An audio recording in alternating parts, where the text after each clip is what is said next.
Olá pessoal, sou Eduardo. Hoje irei falar sobre um livro muito interessante que faz parte do meu projeto Leia Autores Piauienses. Vou falar sobre o livro A Vida Não é Real, do Assis Brasil. O piauiense, claro, porque tem o Assis Brasil gaúcho, que tem umas oficinas de escrita criativa, e eu creio que o Assis Brasil gaúcho está mais em evidência. E até porque o Assis Brasil, autor desse livro, ele está bem velhinho. Eu não sei se ele tem uma vida literária ativa, se ele ainda produz.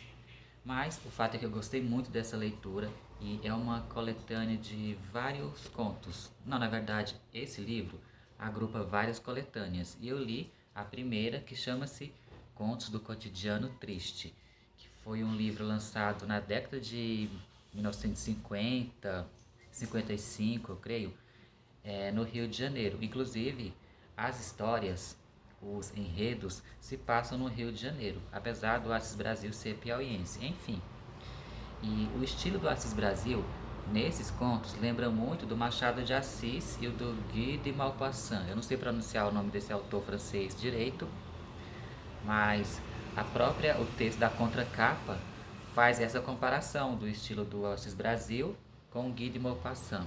Soa um pouco exagerado eu falando assim, mas à medida que você vai lendo os contos, tem muito de Machado mesmo, aquela ironia, aquela indagação do narrador acerca das incertezas do destino, acerca do caráter dúbio, falho dos homens. E é uma escrita bem sofisticada e tem até uma certa dose de erotismo nesses contos aqui, do, do livro Contos do Cotidiano Triste.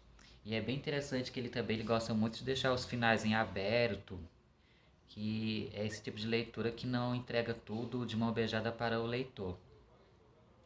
Ele apresenta bem os personagens, o lugar, os pensamentos do personagem, os narradores, geralmente em terceira pessoa, são oniscientes e são contos que me deixaram surpresos. Eu fiquei muito contente do meu estado Piauí estar bem representado na escrita literária pelo Assis Brasil. E o Assis Brasil, ele tem uma produção vasta, ele já está bem velhinho, então, na sua fase mais ativa da criação literária, ele produziu tanto narrativas literárias quanto ensaios críticos sobre crítica literária, claro, e até infanto-juvenil. Ele ganhou prêmios na década de 70 com o livro Os que Bebem como os Cães, que fala sobre um torturado na ditadura. Bem, enfim, o fato é que os contos aqui me arrebataram e os que eu mais gostei foram o Bilhete de Loteria, que é o conto que vai falar sobre um rapaz muito comedido, muito sensato, chamado Eduardo, meu xará. E o Eduardo, ele divide o aluguel com os rapazes numa pensão do Rio de Janeiro.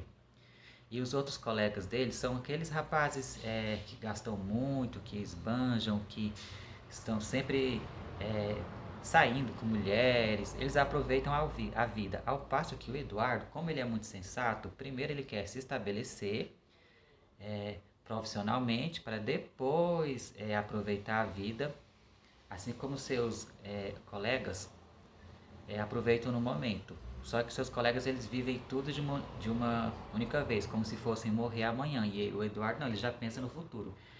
E o embate que logo de cara o leitor já sabe é que o Eduardo ele passou no concurso para trabalhar num banco, enfim, ele conseguiu um bom emprego, só que ele está receoso com o exame médico, o exame de admissão. Ele fica muito apreensivo pensando nesse exame, será que ele vai ter alguma coisa que vai impedi-lo de assumir o cargo tão promissor no banco?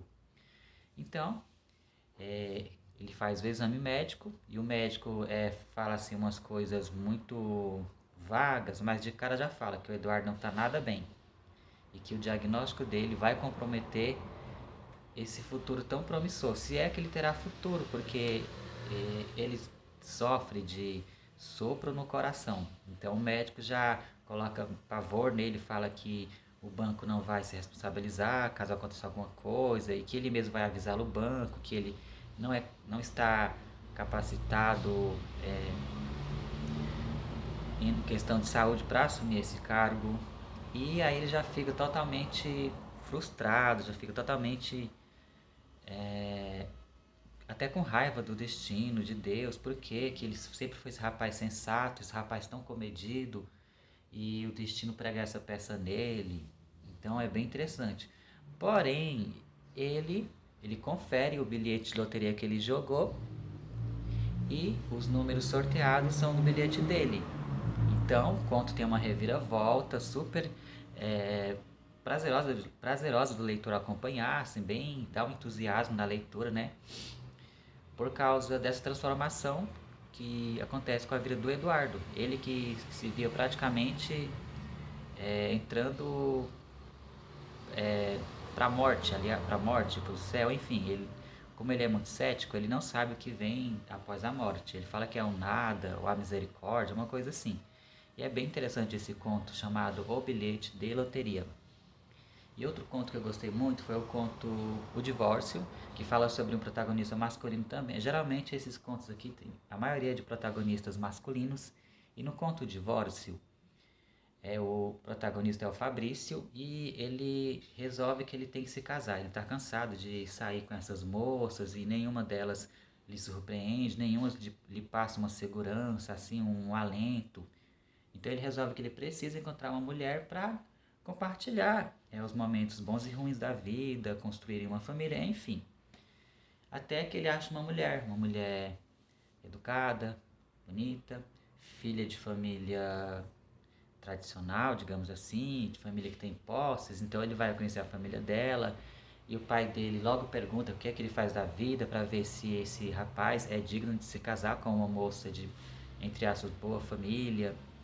Então, tudo tá indo às mil maravilhas, né? A moça é bonita, é legal, e a família é trabalhadora, honesta, até onde a gente entende.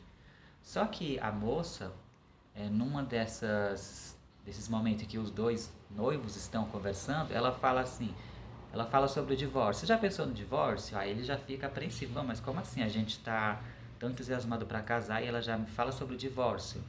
Detalhe, esses contos foram escritos na década de 50, então o divórcio ainda é uma coisa muito nova no Brasil. Eu separei esse trecho para ler para vocês, que eu achei bem interessante. Num daqueles encontros à Morada da Bahia, Zuleide trouxe um novo problema para apresentar ao noivo. Pensara no fato recentemente, o divórcio. O divórcio? Assustou-se Fabrício. Sim, era algo interessante para um casal pensar. Um casal que não se desse bem, disse Zuleide. Tudo desfeito e depois uma nova vida. Era uma saída honrosa e proveitosa. Um outro homem, um prazer diferente, experimentado noutros braços, numa outra convivência. Ela não falou isso, mas pensou. E disse: veja os artistas de cinema, que se casam 3, 4, 5 vezes como a Elizabeth Taylor. E tudo legalizado, dentro das leis dos homens. Não é bom, Fabrício? Bem, nada eterno pelo resto da vida. Por que pensar nisso agora, Zuleide? Bem, Fabrício, a pergunta que se impõe agora, para ficar todas claras entre nós, é: o que você acha do divórcio? Nunca pensei seriamente no assunto, mas você não sabe que no Brasil a coisa ainda está confusa? Primeiro o desquite, depois o divórcio. Sei, então poderíamos nos casar no outro país. Até parece que você acha que não vamos combinar.